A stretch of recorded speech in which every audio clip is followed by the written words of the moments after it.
In shame and secrecy. Imagine being a young, unwed mother, sent there to hide your transgression. The way Johnson describes the routine, the rituals, the psychological manipulation, it's chilling. You can practically feel the hopelessness that permeates the place, the systematic stripping away of these young mothers' agency, their very identities, as they're forced to conform.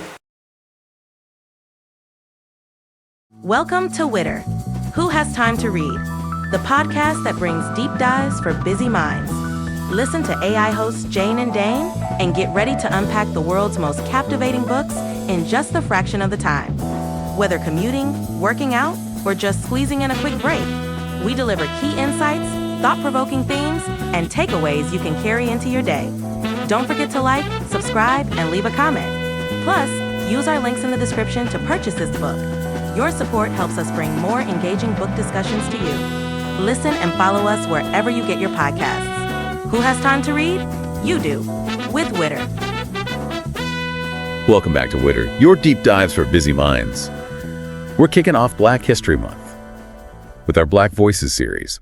And let me tell you, we're diving into a powerful one today, The House of Eve by Sadeqa Johnson. You ready to unpack this? Absolutely. Johnson takes us right into the heart of the 1940s with two young Black women, Ruby in Philadelphia and Eleanor down in D.C. at Howard University. Both are striving for something more, but their paths are shaped by incredibly different forces. It's like Johnson is holding up a mirror to the Black experience in that era, showing us the complexities, the struggles, and the triumphs. You immediately connect with Ruby's ambition. She's laser focused on a scholarship at Cheney University so she can become an optometrist. Think about it. For a young Black woman in the 40s, that kind of dream was revolutionary. And it's not just about the financial hurdle, right? We learn that Ruby's living with her Aunt Marie because her own mother, Inez, isn't exactly a source of support. In fact, she's quite the opposite. Yeah. Johnson doesn't sugarcoat anything. You get this sense that Inez is almost resentful of Ruby, quick to anger, even physically abusive. It's a stark contrast to the nurturing environment Marie provides. It makes you wonder about the burdens Inez is carrying, what's led her to this point. But it also sets up this exploration of motherhood that runs throughout the book. Totally. Because then we have Eleanor, who's dealing with the pressure to have children. But she's experiencing multiple miscarriages. Johnson really takes you into her emotional journey, the societal expectations she faces, and ultimately, her decision to pursue adoption. And it's fascinating how Johnson weaves in the historical context here. Remember, we're talking about the 1940s, ideas about fertility, lineage, what it meant to be a mother in the Black community were all very different back then. It's like these unspoken rules are hanging over both Ruby and Eleanor's heads, shaping their choices and their sense of self-worth. And it's not just motherhood, right? Race and class are so deeply intertwined with their stories. Right. Johnson brilliantly illustrates how race and class intersect to define so much of their lived experience. Think about Ruby. Growing up in poverty in Philadelphia, she encounters racism daily, from street harassment to limited opportunities. It's so visceral the way Johnson describes that scene, where Ruby goes shopping with her aunt for stockings.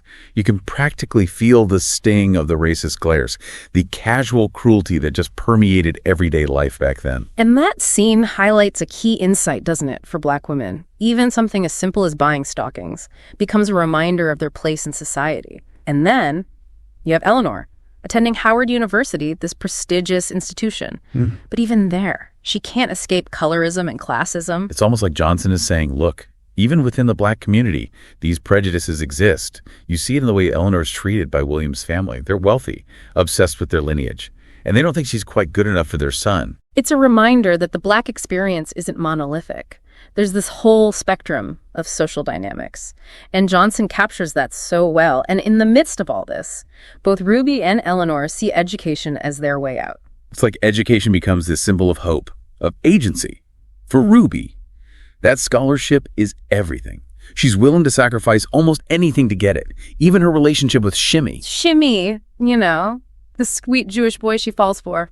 Their romance adds another layer of complexity to the story, right? We're talking about interracial relationships in the 1940s, the societal taboos, the dangers. Absolutely. Yeah. And the scene where Shimmy confesses to his mother about Ruby's pregnancy, her reaction is just gut-wrenching. You can feel the weight of prejudice bearing down on them. And then you have Eleanor, struggling to conceal her miscarriages from William's family. She's so afraid of disappointing them, of not living up to their expectations. It's heartbreaking to see how these societal pressures weigh on both women. forcing them to make impossible choices. And speaking of impossible choices, we can't forget about the Magdalene home, this institution where unwed mothers were sent to give birth and surrender their babies.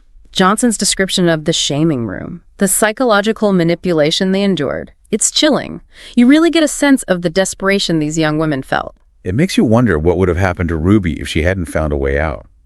It's a reminder of a system that was designed to control women, especially black women, who dared to step outside societal norms.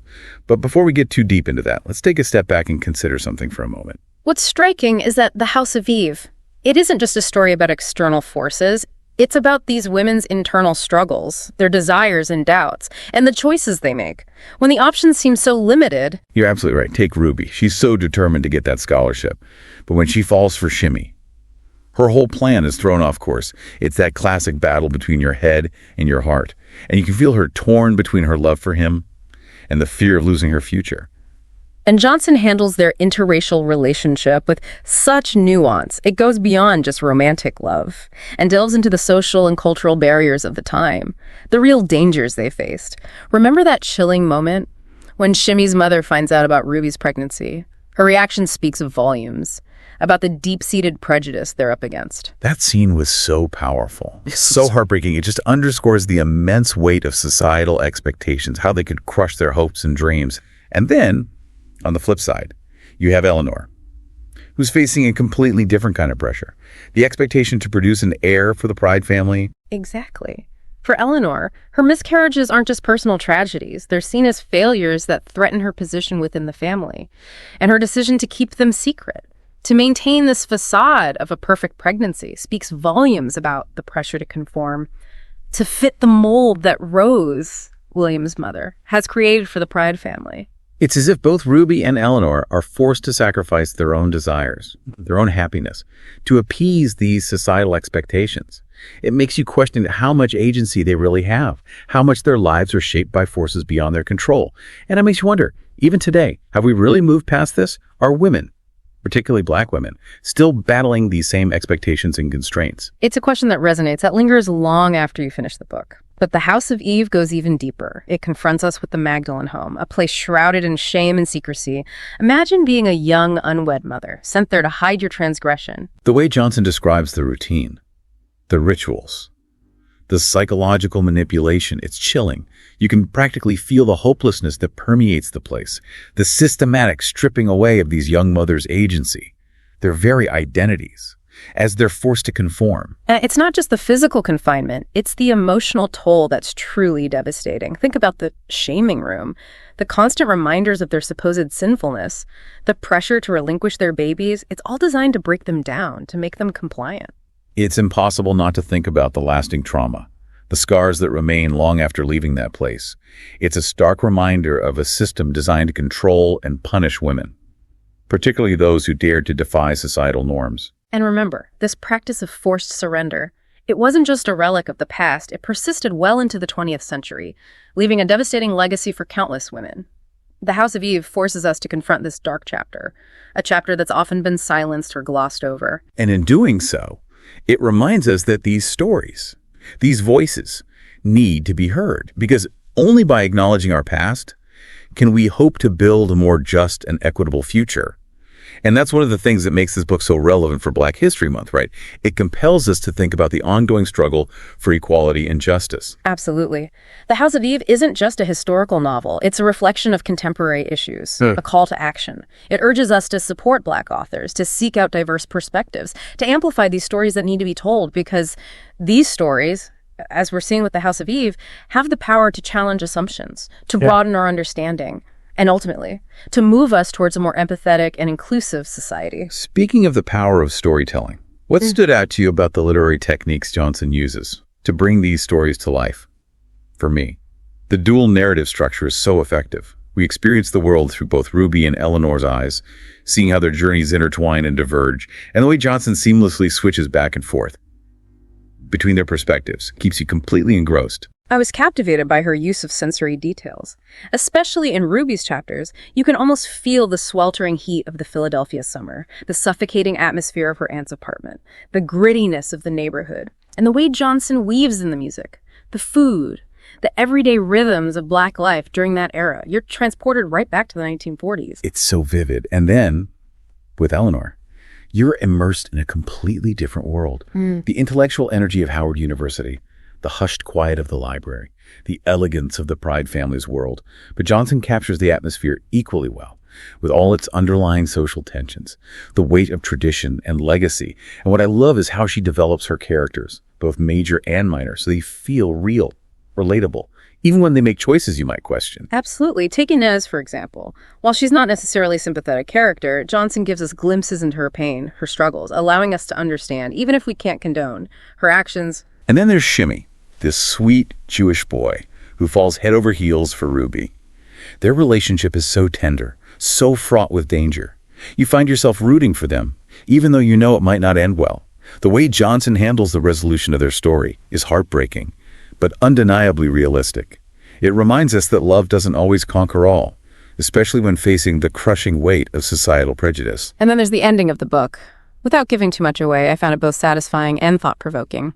It leaves you with a sense of hope, yet you're left pondering the choices these women made, the sacrifices they endured, and the legacies they leave behind. It's not a neat and tidy ending, but it feels authentic, true to the complexities of their journeys. I agree. It leaves you with this profound admiration. Sure, their resilience, their determination to carve out their own lives, despite the incredible obstacles they face. And that's what makes The House of Eve so powerful. It's not just a story about two women in the 1940s. It's a timeless tale about resilience, ambition, and the enduring strength of the human spirit. But it also raises some critical questions about the representation of Black voices in literature, right? Yeah. What does a book like The House of Eve contribute to the broader literary landscape?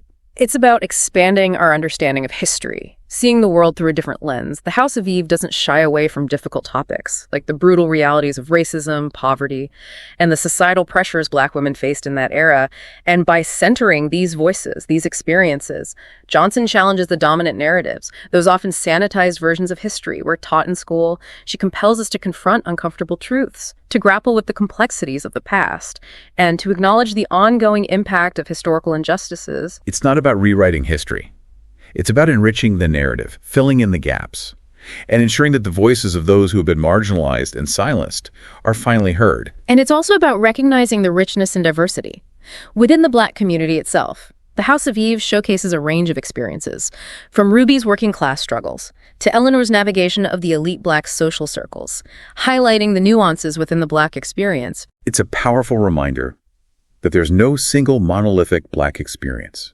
There's a spectrum of stories, perspectives, and identities that enrich our understanding of humanity as a whole. It makes you realize how important it is to seek out these diverse narratives, right? These stories that challenge our assumptions and broaden our understanding of what it means to be human. And The House of Eve does that brilliantly.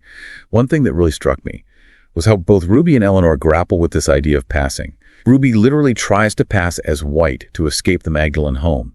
And while Eleanor doesn't explicitly try to pass, her lighter skin tone and William's family's emphasis on their near whiteness add another layer to this conversation. It's a fascinating parallel, and it speaks to the complexities of colorism within the Black community itself. For Ruby, passing is about survival, a desperate attempt to escape a system designed to punish her for her race and her perceived transgressions. But for Eleanor, it's more about fitting in, navigating a world where lighter skin grants certain privileges and access. And what's so powerful is that both women ultimately reject the idea of passing. They choose to embrace their Blackness, even though it comes at a cost. It's a reminder that true liberation lies in embracing who you are, not in trying to conform to someone else's expectations. Exactly. And that act of defiance, that choice to define themselves on their own terms, is incredibly empowering. It's a central theme that runs throughout the book: resilience, agency, women fighting for the right to define their own lives, their own motherhood, their own identities. And it's a story that continues to resonate today as we grapple with issues of race, class, gender, and reproductive rights. The struggles these women face may seem like a distant past, but the echoes of those struggles are still felt in our society today. Absolutely. And that's why it's so crucial to keep these conversations alive, to keep reading and discussing books like The House of Eve that challenge us to confront uncomfortable truths and to work towards a more just and equitable world. And for our listeners, that's what we hope you take away from this deep dive. The House of Eve is just one example of the powerful stories waiting to be discovered, stories that offer unique insights into the Black experience. We want to leave you with this thought. What stories are you seeking out? What voices are you amplifying? Whose history are you learning and sharing? Because through these acts of engagement, these conversations, we can truly honor Black History Month and continue the work towards a more inclusive and understanding society. And remember, even though our deep dive is ending here, the journey of discovery never does.